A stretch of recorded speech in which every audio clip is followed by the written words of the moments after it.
தாய் வீடு ஜூலை மாத இதழ் 2026. வேரின் சுவை. எழுத்துருவாக்கம் பெருமாள் கணேசன். குரல் வடிவம் கு. பிரபு.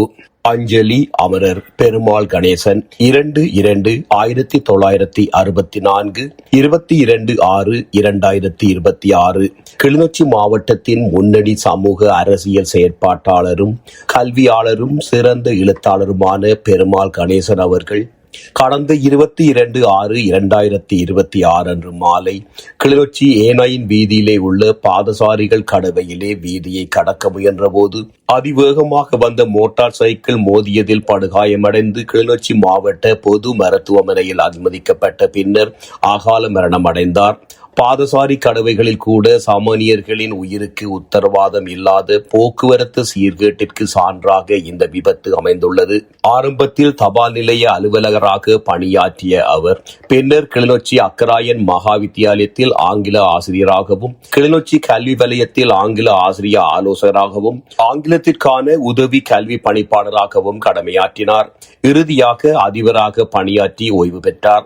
ஓய்வுக்கு பின்னரும் எளிய மாணவர்களின் கல்வித்தரத்தை உயர்த்த இலவச வழிகாட்டலை வழங்கி சமூக மேம்பாட்டு திட்டங்களில் ஒரு முக்கிய கல்வியாளராக நின்று பங்களிப்பு செய்தார்.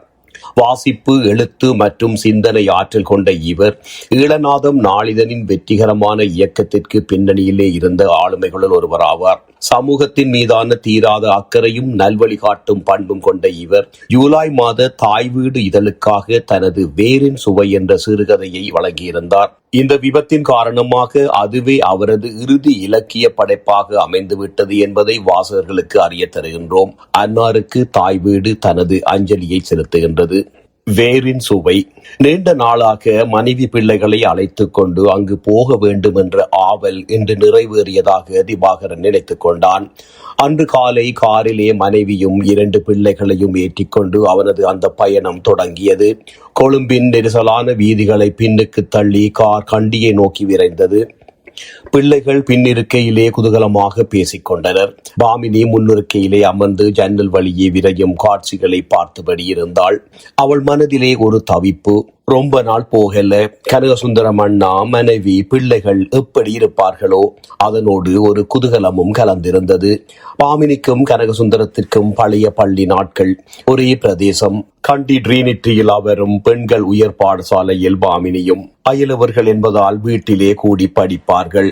அதுவே ஒரு வாஞ்சை மிகு சகோதர உறவை வளர்த்திருந்தது.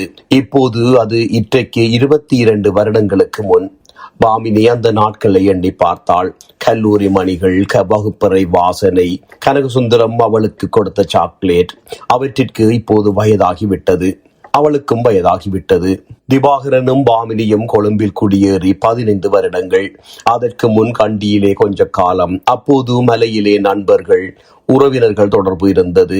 ஆனால் கொழும்பிலே கொட்டாயனாவிலே குடியேறிய பின்னர் தொழில் அவதி, பரபரப்பு, நெருக்கடி, வீட்டு நாளாந்த செயற்பாடுகள் எல்லாம் காலத்தை விழுங்கிவிட்டன.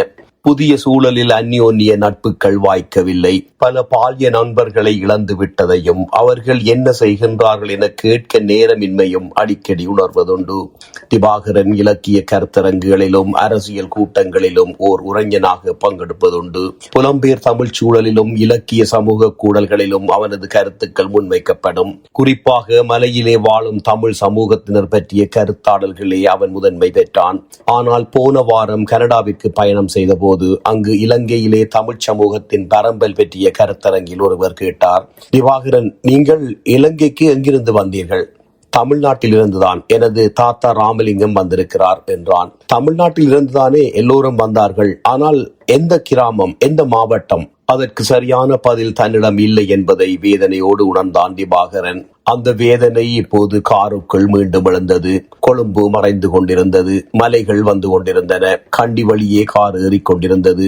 தேயிலை தோட்டங்கள், பள்ளத்தாக்குகள், கரும்பச்சை மரங்கள், இவற்றுக்கு நடுவில் தான் வளர்ந்தான். தோற்றத்திலே உயரமானவன். அடர்த்தியான கேசமும் மீசையும் பழுப்பு நிறம். பொதுமக்களிடமிருந்து வேறுபட்ட உடற்கட்டு. புலமைத்துவ மிளர்ச்சி அவனது கண்களிலும் பேச்சிலும் மெய்ப்பாட்டிலும் பிரதிபலித்தது. பாமினி அதற்கு ஒத்த மெல்லிய உயரம், மஞ்சள் நிறம், அரிசி பல்லழகி, வசீகரமான முகம், நீண்ட கேசம், முகத்திற்கு அழகு சேர்க்கும் நீண்ட மூக்கு, வளைந்த புருவம், பெண்களே ரசிக்கும் அழகி, அவள் அரச மருத்துவ தாதியாக பணியாற்றுகின்றாள். பிள்ளைகள் கொழும்பிலே அறியப்பட்ட கல்லூரியிலே கற்கின்றார்கள். இவை திவாகரனுக்கு பெரிய வெற்றி. ஆனால் அந்த வெற்றியின் அடியில் ஏதோ ஒன்று குறைந்து போனது போல், வேறற்ற ஒரு மரம் போல் அவன் உணர்ந்தான். தனது தகப்பன் சங்கரலிங்கம் தோட்டத்திலே டீ மேக்கராக பணியாற்றினார். தன் மைந்தன் கல்வியிலே உயர வேண்டும், தன்னை போல தோட்டத்திலே ஏழ்மைக்குள் அமிழ்ந்து விடக்கூடாது என்று ஹட்டனிலே ஒரு கடைக்காரரின் வீட்டிலே இருப்பிடம் எடுத்து பாடசாலைக்கு அமர்த்தினார். ஹட்டன் ஹைலண்ட் கல்லூரி. அது அவனை பெரிய ஆளுமையாக்கியது. விளையாட்டிலும் பேச்சாற்றலிலும் அவன் தன்னை செழுமைப்படுத்திக் கொண்டான். அந்த பாடசாலையே தன்னை செதுக்கியது என்பது அவனது உறுதியான நம்பிக்கை. அங்கிருந்தே பல்கலைக்கழகம். அங்கேதான் பாமினியினுடன் அறிமுகம். தாயார் மங்களம் ஒரு முறை சொன்னாள், தாத்தா ராமலிங்கம் பெரிய கங்காணி, இந்தியாவிலிருந்து மக்களை இந்த நாட்டுக்கு கூட்டி வந்த தரகர். அதனால் வெள்ளையர்கள் அவரை கௌரவமாக நடத்தினார்கள். அவர் இறந்தபோது பல வெள்ளைக்காரர்களும் கலந்து தோட்டத்திலே துக்கம் கொண்டாடி மிகுந்த மரியாதையாக அவரது உடல் புதைக்கப்பட்டது. அதன் மீது கல்லறை கட்டப்பட்டது. திவாகரனுக்கு அந்த கல்லறை இன்று வரை தெரியாது. தந்தை சங்கரலிங்கத்திற்கு கல்லறை கட்டும் நிலையில் தாயார் இல்லை. அவரது உடல் தோட்ட மயானத்திலே தகனிக்கப்பட்டது. தாயிடமும் தாத்தாவின் ஊர் பற்றி நினைவில்லை. ஜீவன் பேசாதீங்க, அப்பா வங்கில திருப்புறார், அவதானமா போகணும். பாமினியின் குரல் காருக்குள் ஒலித்தது. மழை தொடங்கியது. ஏம்பா உங்க தாத்தா இலங்கைக்கு வந்தாரு? ஜீவனின் கேள்வி. இது இலங்கையை வெள்ளக்காரர்கள் ஆட்சி செய்ய தொடங்கியதும் திவாகரன் விளக்கினாளாம். கங்காணி முறை, தென்னிந்திய மக்கள், கூலி அடிமை, பாதை அமைத்தல், புகைரதம். அப்ப இந்த ஊரை பெருமதியான இலங்கை ஆக்கியது எங்கிட பாட்டன்மாரு தான் சொல்றீங்க? ஜீவன் கேட்டான். அப்படின்னா நமக்குத்தானே இந்த மலைநாடு சொந்தம்? இல்லை. ஏம்மா? கூலிக்கு வந்தா கூலிய வாங்கிட்டு இந்தியாவுக்கு போக வேண்டியதானே. அதனால நிலமும் ஊரும் ஒன்னும் சொந்தமாக இல்ல. ஆனா இன்னும் இருக்காங்க. 203 வருஷமாச்சு வந்தவங்க போயல்ல. அவங்க வீட்டு பிள்ளை பேர பிள்ளைங்க வாழ்றாங்க. சரி சரி, ஜொலானி குறுக்கிட்டாள். அப்படின்னா தமிழர்களுக்கு இங்க வாழ வீடும் வாசலும் காணியும் பூமியும் இருக்கா? இங்க காணும் மனிதரெல்லாம் சிங்கள மக்களா இருக்கிறாங்களேப்பா. அது இந்த நாட்டின் பூர்வீக மக்கள். ஐயோ, தாத்தாவுக்கு காணியும் இல்லை ஒண்ணும் இல்லையா? ஜீவனின் குரல் தழுதழுத்தது. திவாகரின் உள்ளம் சுருங்கியது. கார் ஹட்டனை அடைந்தது. கல்யாண மண்டபம். திருமணம். கனகசுந்தரத்தின் மகன், மணமகள் துவாரகை. மணமகளின் தகப்பன் மாயவன் தனது வரலாற்றை பகிர்ந்து கொண்டான். எங்க அப்பனார் தேனியை சேர்ந்தவர். 20 ஏக்கர் காணியை அடகு வைத்திருந்தால அதனை மீட்டெடுக்க எங்கள் தாத்தா இங்கு உழைக்க வந்தார்.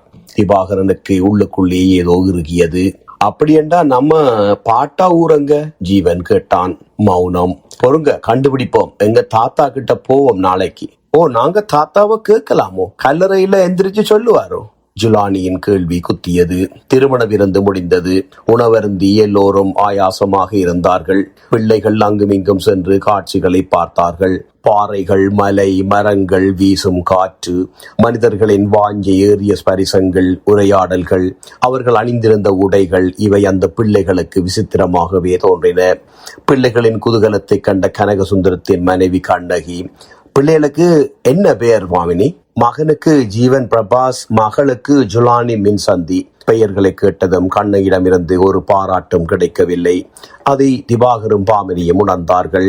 தமிழர்களாக இருந்தும் அடையாளத்தை மறைக்கும் பெயர்களை தன் பிள்ளைகளுக்கு வைத்தது எவ்வளவு தவறானது என்பது இப்போது திவாகரின் மனத்திலே உறுத்தியது. அந்த மண்டபத்திலே கோதாண்டவர், நடேசையர் தம்பதிகளின் பெரிய படம் ஒன்று காட்சிப்படுத்தப்பட்டிருந்தது. நடேசையர் இந்திய வம்சாவளிகளுக்காக பாடுபட்டவர், பாராளுமன்றத்தில் அங்கம் வகித்தவர். திவாகர் அதை மனைவிக்கும் பிள்ளைகளுக்கும் சுருக்கமாக கூறினான். ஆனால் அந்த மண்டபத்தின் உள்ளே, திருமண மேடையிலே, நிழலிலே திவாகரனின் மனம் வேதனைப்பட்டு கொண்டே இருந்தது. தான் பீட்டிக்கொள்ளும் மலையக தேசியம், மலையக தமிழர் அடையாளம் பற்றிய அர்த்தமற்ற விவாதங்களை பல மேடைகளிலும் மக்களிடமும் சமூக கூட்டங்களிலும் அரசியல்வாதிகளுக்கான பரப்புரைகளின் போதும் புதிய எழுச்சியாக இவ்வளவு நாளும் பரப்பியதை எண்ணி ஒரு குற்ற உணர்வு உள்ளுக்குள் உரைத்தது. வேறில்லாதவர்களாக வாழ வேணுமா? எம்மை நாம் ஏன் மற்றவங்களுக்காக மறைக்கணும்? நாம் நாமவே இருப்பதே சரி. மனம் உறுத்தியது. அவனுக்கு வலி மிகுந்தது. அவனது முகம் வாடியது. இதுவரை இருந்த குதூகலம் அவனது முகத்திலே இல்லை என்பதை பாமினி தெளிவாக உணர்ந்தாள்.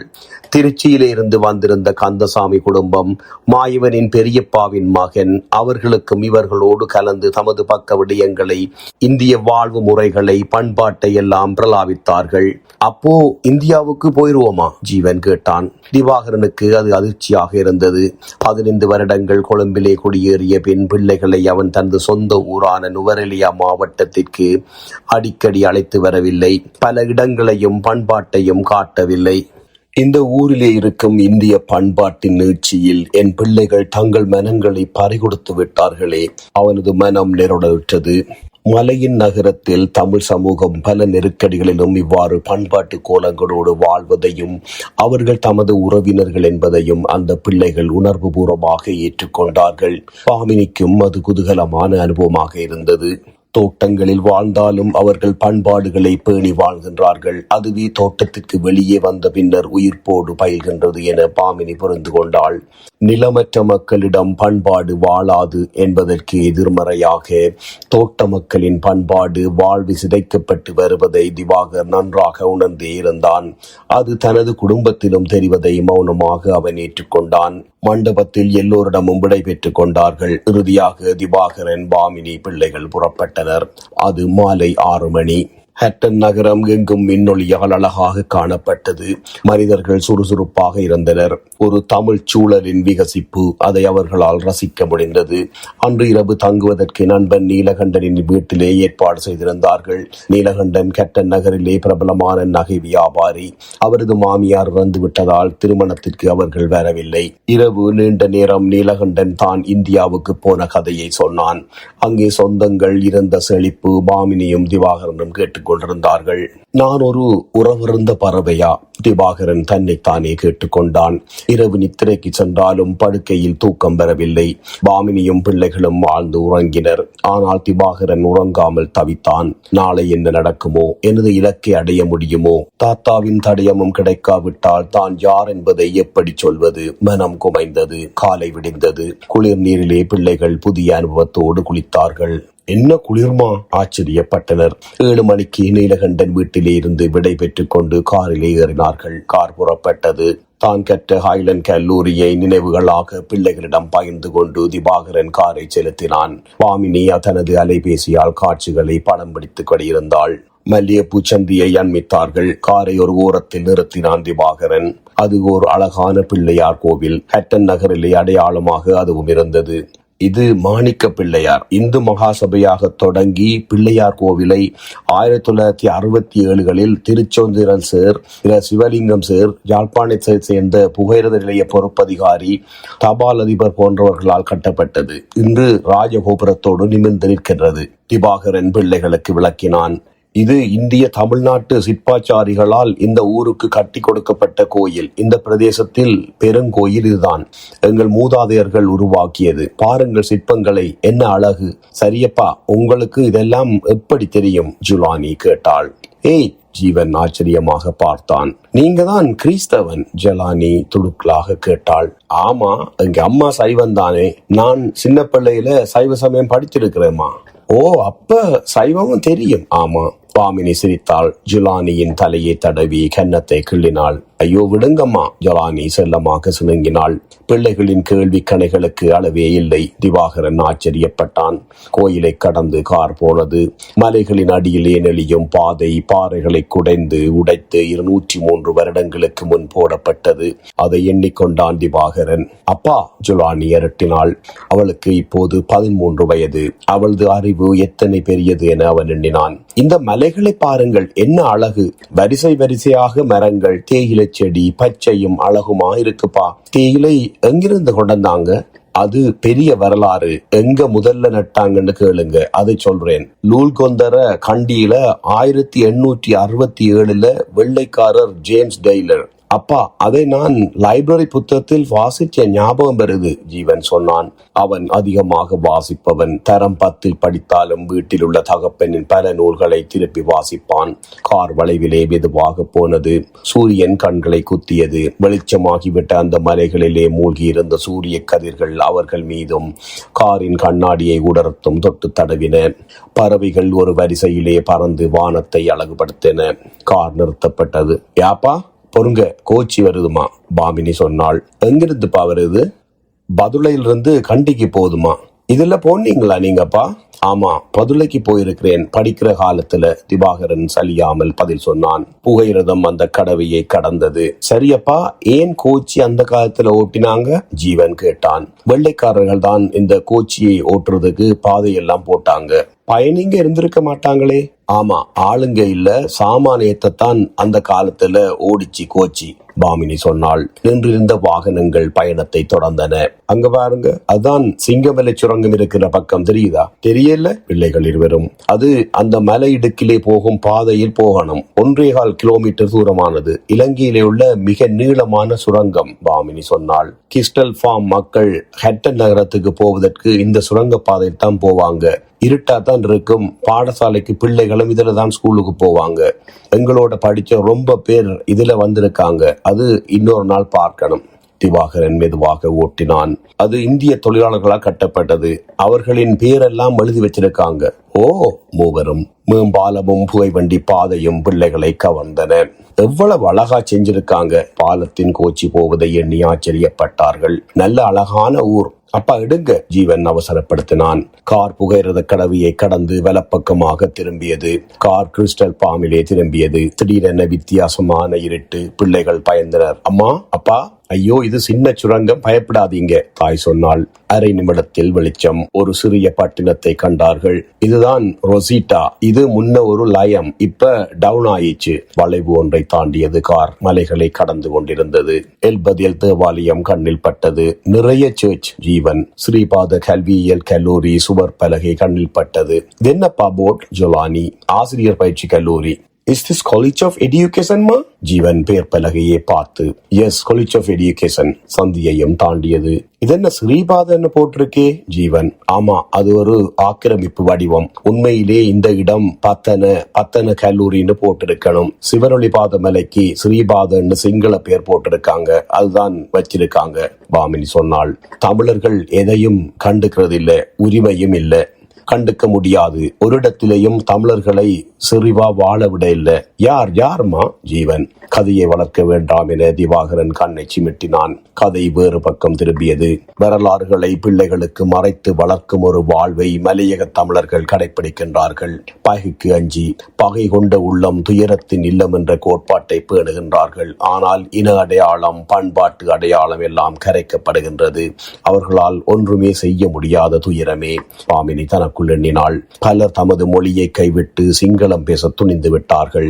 மலையிலே இந்திய வம்சாவளிகளின் பலம் குறைவு. அதனால் அவர்கள் ஆக்கிரமிக்கப்படுகின்றார்கள். இந்திய நாட்டின் அடையாளத்தை கூட இவர்கள் பேணாது மூளைச்சலவை செய்யப்பட்டு வேறற்ற மக்களாக வைக்கப்படுகின்றார்கள். பெருமூச்சறிந்தாள்.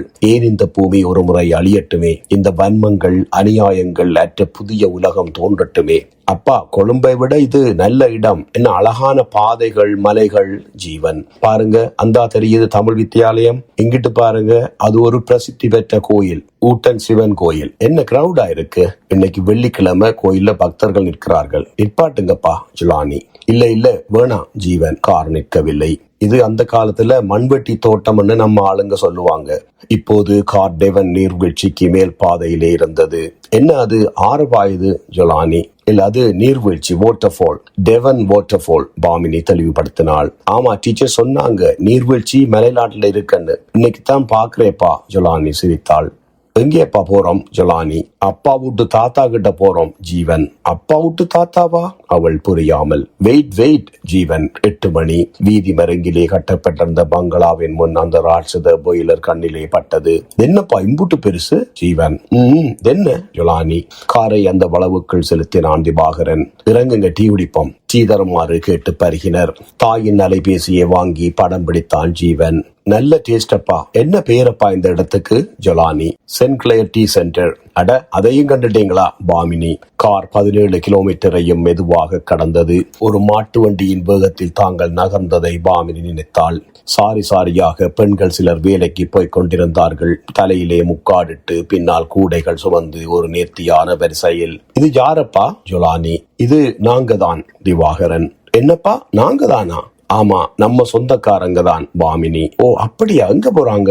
கொழுந்தெடுக்க போறாங்க திவாகரன். இவங்க தான் தேயிலை உற்பத்தியாக்கி பதப்படுத்தி தேயிலை தூள் நமக்கு தேநீர் குடிக்க தரும் உழைப்போர் சமூகம். 200 வருடங்களுக்கு மேல் இன்னமும் இந்த நாட்டை தாங்குறாங்க. தெரியாதேப்பா, ஜொலானி பரிதாபமாக. தேவையில்லாத வேலை, முட்டாள்தனம். பாமினியின் குரலில் வெறுப்பும் விரக்தியும் தொனித்தது. உங்களுக்கு தெரியாதுமா, அதை பாடப்புத்தகத்தில் இந்த நாட்டு அரசுகள் பிள்ளைகளுக்கு சொல்லிக் கொடுக்கல. இந்த மக்களை இந்த நாட்டு மக்களா அரசு சேர்க்கல, அந்நியராகவே வச்சிருக்கிறாங்க. அவனது மனத்திலே நீண்ட நாட்களான வலி. ஆமா, பாவம், கஷ்டப்படுறாங்க, பாரம் சுமக்குறாங்க. அவங்க காலையிலே வந்துட்டாங்க போல ஜொலானி. ஆமா, அவங்க 6 மணிக்கு வந்திருப்பாங்க. கூட நிறைஞ்சிருக்குது ஜீவன். கார் அடுத்த பக்கம் திரும்பியது.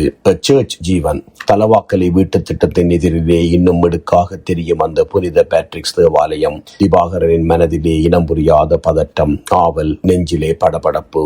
இதயம் விரைவாக அடித்துக் கொண்டது. காரில் இருந்து யாரும் அதை உணரவில்லை. ஜீவன், அங்க பாருங்க, அந்த சர்ச்சு கிட்ட இருக்கு தான் புதைகுழி செமெட்ரி. திவாகரன் குரல் நடுங்கியது. புதைகுழி யாருடையது? யுலானி. அது பழைய சேர்ச். இங்க கிறிஸ்தவ மக்கள் வழிபடுவாங்க. அதற்கு பக்கத்துல ஸ்கூல் இருக்கு. அங்கதான் எங்க அப்பா படிச்சாரு, சென்ட் கிளயர் ஸ்கூல். இந்த பாதையில் போனா எங்க வீட்டு தாத்தா வீட்டு லயம் வரும். ஒரு மலையை காட்டினான் திவாகரன். அந்த மலை கொள்ளை அழகு.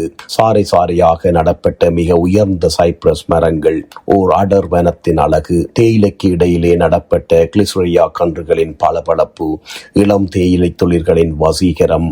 பச்சை போர்வை விரித்தது போல் கண்ணை அள்ளியது. ஒரு மந்தார பகல். மலை எத்தனை அழகு! பாமினி மனம் நெகிழ்ந்தாள்.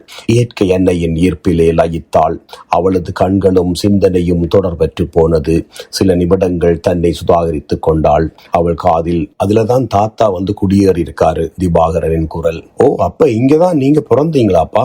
பிள்ளைகள் ஒரே குரலில். இல்லை, அப்பா திருமணம் செய்து இன்னும் கொஞ்சம் தூரத்திலே இருக்கு. தலவாக்கல்லை தான் குடியேறி இருந்தாங்க. அங்கதான் நான் பிறந்தேன். உங்க தாத்தா இங்கதான் இருந்தாராப்பா? ஜொலானி. ஆமா, இங்கதான் இருந்தாரு, இறந்தாரு. அப்ப நான் பிறக்க இல்லை. ஓ, அப்ப அவரை இங்கதான் புதைச்சாங்களாப்பா? இருக்கலாம். ஜீவன் தன் கண்களை அகல திறந்தான். காரில் இருந்து புறப்பட்டு எல்லோரும் அந்த புதைகுழியை நோக்கி நடந்தார்கள். தன் அடையாளத்தை தேடி திவாகரன் போவது ஒருவருக்கும் புரியாததாகவே இருந்தது. இது வெள்ளைக்காரர்களான ராஜன் குடும்பத்தின் கல்லறை. அவர்கள் இந்த ஊரின் முதல் வெள்ளையர்கள். புனித கிளாயஸ் எஸ்டேட் அவர்களுடையது. அதே போல ரோஸ்டா லீ குடும்பத்தினதே புல்சல்லாவை தோட்டம். இரண்டும் உறவினர்கள் என்று யாரோ சொன்ன ஞாபகம். அவன் விறுவிறுவென அந்த மயானத்துக்குள் நுழைந்தான். ஒரே கல்லும் முள்ளும் பற்றைகளுமாக அது ஒரு கைவிடப்பட்ட பழைய இடம். கல்லறைகள் பழமையாகி பாசி படிந்து உடைந்து கிடந்தன. அந்த உடைவை கண்டதும் திவாகர் நம்பிக்கை இழந்தான். ஜீவன் கல்லறைகளை ஆர்வத்தோடு தொட்டு பார்த்தான். பாட்டாவுக்கும் கல்லறை இருக்குமோ? அவனது சந்தேகம். பாட்டாவின் பெயர்? ஜீவன். பீட்டர் சகாயம். ராமலிங்கம் இல்லையாப்பா? பெயர் மாற்றியிருந்தார். அவனது மனம் ஒரு நிலையிலே இல்லை. கல்லறைகள் பாசி படர்ந்து சில உடைந்து ஒவ்வொன்றாக ஜீவனும் திவாகரனும் தடவினார்கள். ஜீவன் கிழக்கு மூலையிலே நின்றான். அங்கு பற்றைகள் குறைவு. அப்பா! ஜீவனின் குரல் துள்ளியபடி. ஒரு கல்லறையை விறுவிறுவென தன் 2 கைகளாலும் துடைத்தான். பீட்டர் சகாயம் இங்கே இருக்கிறாரு, துள்ளினான். அதன் மீது படிந்திருந்த பாசிப்படையை தன் கைகளாலே துடைத்தான். திவாகரனால் தன் காதுகளை நம்ப முடியவில்லை. ஒருவித படபடப்பு. உடல் வேர்த்தது. உங்க அப்பா பேரு சங்கரலிங்கம், அவருட்டு அப்பா பீட்டர் சகாயம். அப்படியா? இல்லை, ராமலிங்கம். அப்புறம் மாத்திட்டாங்க பீட்டர் சகாயம் என்று. ஆமா, அவரு வெள்ளைக்காரோட சமயத்துல சேர்ந்துட்டாரு. அப்பப்பா பேர் சங்கரலிங்கம், அவருட்டு அப்பா பேர் பீட்டர் சகாயம், ஜொலானி சொன்னான். ஜீவன் துள்ளினான். அருகே ஓடிப்போனார்கள் பாமினியும் திவாகரும். அவர்களின் கண்களை நம்ப முடியவில்லை. சுற்றி சுற்றி படம் பிடித்துக் கொண்டிருந்த பாமினி இப்போது வீடியோவாக்கினாள். அப்பா பாருங்க, ஆமா இங்கேதான் பாட்டா. திவாகரன் ஓடி வந்து அந்த கல்லறையை கட்டி தழுவினான். அவனது கண்களிலே கண்ணீர் மல்கியது. விக்கி விக்கி அழுதான். பீட்டர் சகாயம், நீ என்னை அடையாளம் உள்ளவனாக்கினாய். அவனது மனம். பீட்டர் சகாயம். அவனது வாய் பல தடவை முணுமுணுத்தது. ஜீவன் தன் தகப்பனின் கைகளை பிடித்துக் கொண்டான். அப்பா அழாதீங்க. இல்லை, மூதாதையர் யார்? எங்கிருந்து வந்தாங்க? பீட்டர் சகாயம் விடை சொல்வார் என அவனது மனம் புழுகாங்கிதம் அடைந்தது. தன் கைகளால் அதன் மீது படிந்திருந்த மலைப்பாசியை துடைத்துக் கொண்டிருந்தான் ஜீவன். துடைக்க துடைக்க மேலும் பல விடயங்கள் அதிலே எழுதப்பட்டது தெரிந்தது. திவாகரன் கண்களை துடைத்துக் கொண்டிருந்தான். கைக்குட்டை நனைந்து அதிக ஈரமானது. பாமினி அவளை தடவி ஆசுவாசப்படுத்தினாள். அப்பா, இங்க பாருங்க, ஊரெல்லாம் போட்டிருக்கு. ஜீவன் காட்டினான். திவாகரனும் உற்று பார்த்தான். பீட்டர் சகாயம், பெரிய கங்காணி, பிறப்பு 1890 10/10, இறப்பு 1963 5/9, பிறப்பிடம் தேனூர், மதுரை, மேற்கு தென்னிந்தியா. ஆங்கிலத்துறை ஜோர்ஜ் பேட் அவர்களின் தோட்டத்திலே பெரிய கங்காணி. அதுதான் எனக்கு தேவை மகன். எந்த ஊர் பாருங்க? திவாகரன் நவாவினான். கல்லறை திரை போல நின்று அவர்களின் மனங்களிலே ஒளி பாய்ச்சியது. இருவரும் அந்த கல்லறையை குறிப்புகளை தமது அலைபேசியிலே தெளிவாக படம் பிடித்தார்கள். பாமினி எல்லா கோணங்களிலும் அந்த கல்லறையை படமாக்கினாள். கல்லறையிலிருந்து திவாகரனும் மகனும் எழுந்து நின்றனர். மீண்டும் தாத்தாவின் கல்லறையில் நீள விழுந்து வழங்கினான் திவாகரன். தகப்பனை பிள்ளைகள் கட்டியணைத்துக் கொண்டார்கள். அவமானங்களை உணர்ந்தேன். நானும் ஓர் இந்திய வம்சாவளியாக நிமிர்கின்றேன் தாத்தா. கல்லறையை முத்தமிட்டான் திவாகர். அவனது கண்கள் பெருகின. பளிச்சென்று ஒரு மின்னல் அவர்களை அள்ளிச் சென்றது. ஒரு பெருமுழக்கம் அவர்களின் காதுகளை கிழித்தது. மலைத்துளிகள் விழத் தொடங்கின. அந்த புதைகுழியிலே நின்று குழுப்படங்களை மாறி மாறி எடுத்துக் கொண்டார்கள். மழை வேகமாக கொட்டத் தொடங்க காருக்குள் ஓடினார்கள். பளிச்சென மீண்டும் ஒரு மின்னல். தொடர்ந்து ஒரு பேரோசையாக இடி முழங்கியது. சோவென கொட்டியது மழை. ஒரு அதிர்ஷ்டவசமான பொழுதை தாம் எதிர்கொண்டதாக அவன் உணர்ந்தான். என்னை அடையாளம் உள்ளவனாக்கிட்டீங்க தாத்தா. திவாகரன் கண்களில் ஒழுகின. கார் மெதுவாக அந்த இடத்திலிருந்து புறப்பட்டது. என்றும் இல்லாத திருப்தியோடு தன் மலையக அடையாளத்தை விஞ்சி இந்திய பேரடையாளம் அவனை விகசித்தது. கார் வேகமாக தலவாக்கல்லையை நோக்கி ஓடியது. கொத்தமலை நீர்த்தேக்கம் மழையாலே இருண்டு கிடந்தது. தலவாக்கல்லையிலே தன் தமக்கையின் வீட்டிலே காரை நிறுத்தினான் திவாகரன். மாமா மாமா மருமக்கள் சூழ்ந்தனர். அன்று வேலைக்கு செல்லாதிருந்தனர் மருமக்கள். ஜீவனையும் ஜுலானியையும் மாறத் தழுவினார்கள். அத்தையையும் கட்டி அணைத்து முத்தமிட்டார்கள். அக்காவிடம் சொல்ல அக்கா இல்லை. அவனது கண்கள் கலங்கின. தமக்கை ரூபவதியின் படத்தின் முன்னின்று தேம்பி அழுதான் திவாகரன். இந்திய வம்சாவளி நாங்கள். அவனது மனம் மலையின் 8 திக்கிலிருந்தும் நாங்கள் இந்திய வம்சாவளிகளே என்று பேரோசை ஒன்று அவனது மனத்திலே உதைத்தது. நாங்கள் இந்திய வம்சாவளிகள். அவன் எண்ணவும் அவனுக்கு மெய் சிலித்தது. இருதுளி கண்ணீர் அவனது கண்களிலே இருந்து உதிர்ந்து அந்த மலையின் மண்ணிலே காணிக்கையானது. நன்றி.